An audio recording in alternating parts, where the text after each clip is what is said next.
G'day ladies and gents, just a quick announcement before we go to the actual video. Stoner, the community management, has announced that the dev server will be open at 1900 GMT on the 3rd of March and closing the 4th of March 700 GMT, which means that you have a little bit of a window there to update your dev server clients if you're on PC. And of course, if you're not on the dev server or if you don't have a dev server client, you can download it from the link in the description.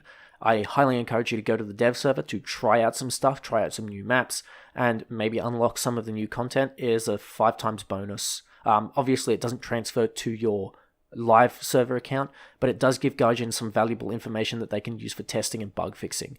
This is really important because this is the way that a dev server comes to the live server as bug-free as possible. So if you guys can come with me and test that, that would be amazing. I don't know if I'm going to be live with any content, but I'm going to try and make something for the dev server at least. Anyway, roll with the video. Enjoy. Thank you very much. G'day ladies and gents, and welcome back to War Thunder. Today, we're going to be having a look at what is probably the most poorly balanced plane in the game. But before we do that, I'd just like to thank everyone once again for being okay with me taking sponsors. Those 2 little sponsorship videos that I did a little bit, I guess a while back, towards the end of February, really helped to sort of tie me over financially, especially as I've been going through a couple of things that you can understand if you follow my Twitter. But for those of you that are sort of wondering what I'm going to do with the money that I have left over, I plan to basically upgrade a couple of things. So I want to I want to buy a better mic, and that is the Shure SM7B, which is 800 Australian dollars at the moment, which comes to about I think it's like $600 US. It is a very expensive microphone, but it is literally like the best the money can buy.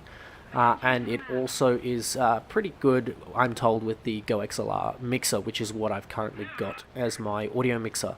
So for those of you that are sort of looking at a little bit of an upgrade to the sound quality, then you can hopefully look forward to an SM7B once I scrape together a little bit of spare money to play around with.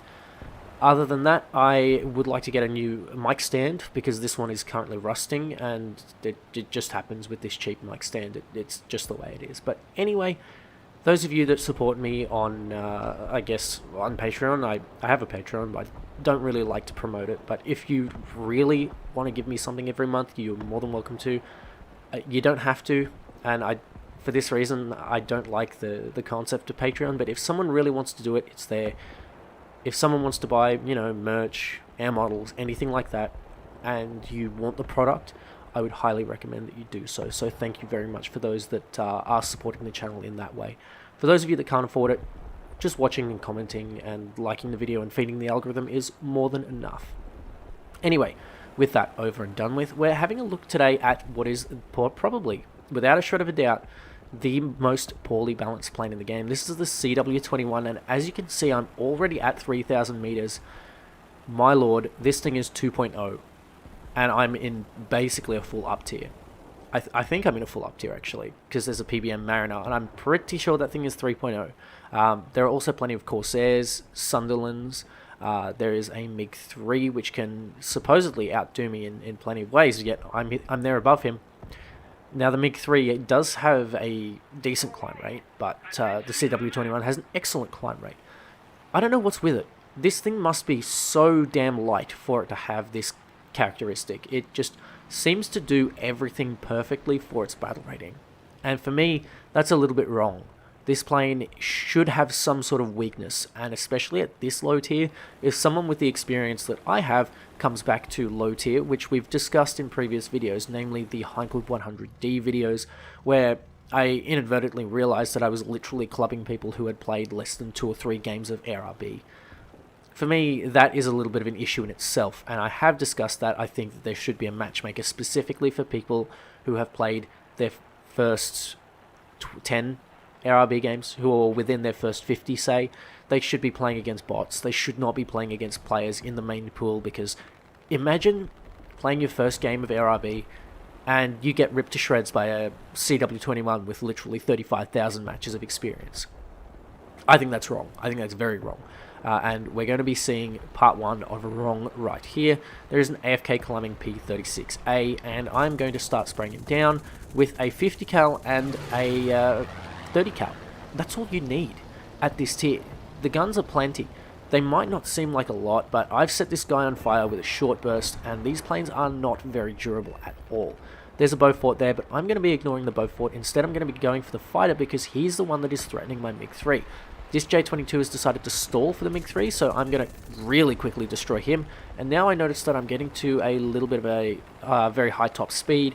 So what I'm going to do is I'm going to roll over the top to try and conserve a little bit of that energy. But look how well it retains energy in a turn. I only dropped 200 kilometers per hour, which is granted a fair amount, but it's still not a lot compared to what it could have been. I was expecting to be at 350 kilometers per hour, 300 kilometers per hour, and I'm still maintaining speed in all of this. The J-20 gets crit.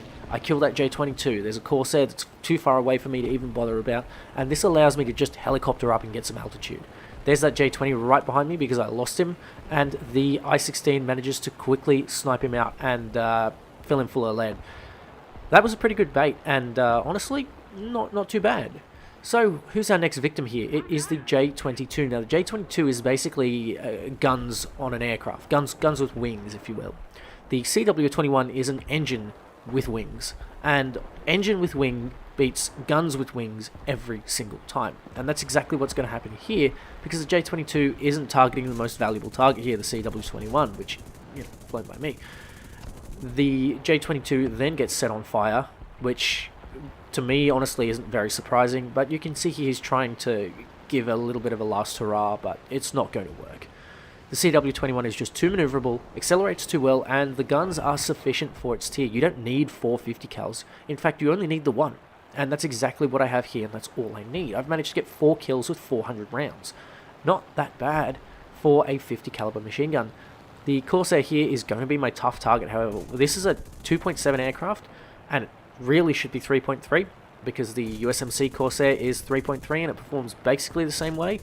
But this is basically where I'm going to be meeting my match. I can't really take out the Corsair with my 30 cals, and you'll sort of start to see that. I'm spraying a little bit. I'm not really sure where I'm going. I am using stealth on the 30 cal, so it doesn't mess up my 50 cal aim.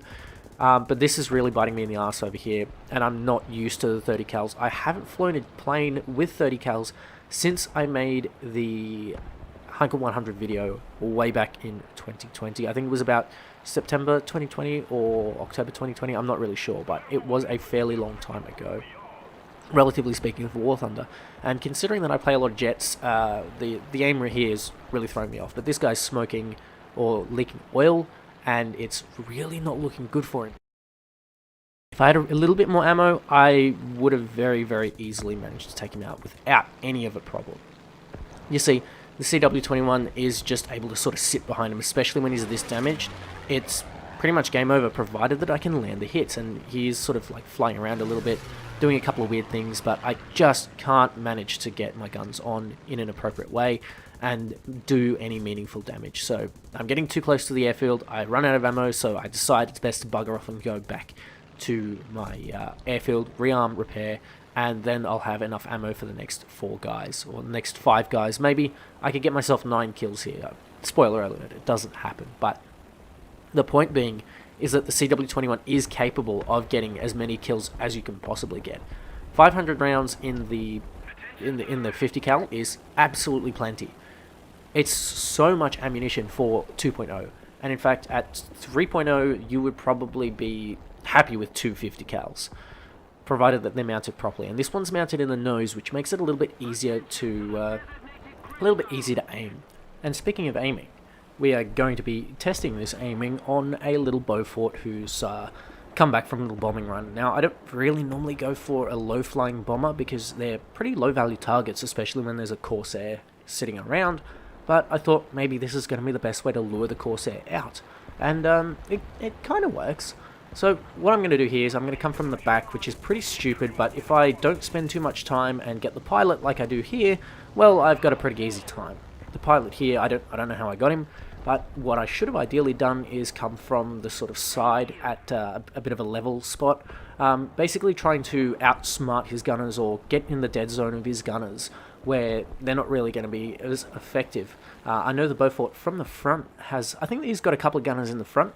I'm not sure if he's got any on the rear, but I don't really know it well enough. I just thought if I'm going to go for a bomber, I'm going to go and spend as little time as possible. One sweep, one pass, and that's it. And that's exactly what I did, because the CW21 is just that capable. Anyway, our next target here is a Sunderland that is on the airfield, and he's just taken off. Big booty boat. I don't know what to call it, but it's a big chonky thing. So what I need to do here is lure it away from its airfield AA, because as you'll see in an upcoming video, airfield campers not very fun to deal with. So what I'm going to do here is I'm going to go head on, try and snipe his pilot, and then I realize he's starting to turn, and just as I realize that he's coming in for me, just as I hit his pilot, I start to move out of the way, because if you sit in the head-on of a Sunderland, they do have 4 forward-facing 30 cals, and they can make mincemeat out of you. So once that's done, I'm going to start climbing, because I notice the F4U. The F4U becomes spotted just after I pilot snipe the good old the Sunderland, the big flying booty boat. So what I do is I instruct my teammates to get some altitude, because if this guy is going to be a pain in the ass, he's easily going to sit at his altitude over his airfield AA, and there's not a whole lot that we can do about it. And climbing is one of the very things that we can do to scare him down. And once we do that, then we could just swarm him with numbers. So I, out of sort of fear of being a bit of a know-all, or a bit of a show-off, or a bit of someone who knows more than, or who knows less than they perceive to know, I asked this guy if he's got any experience, and he said barely any. And then he hit me again.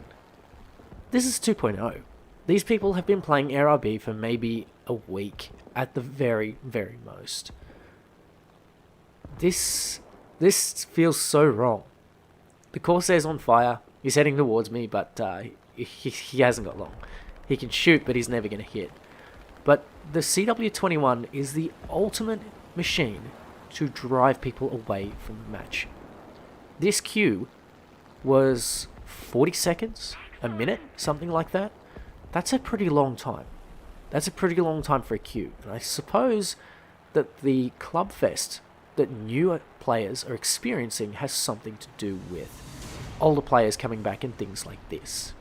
Anyway, ladies and gents, thank you very much for watching. The dev server should be open sometime around soon. So update your clients. Make sure you do that. Take care. Thank you for supporting me. And I'll catch you next time.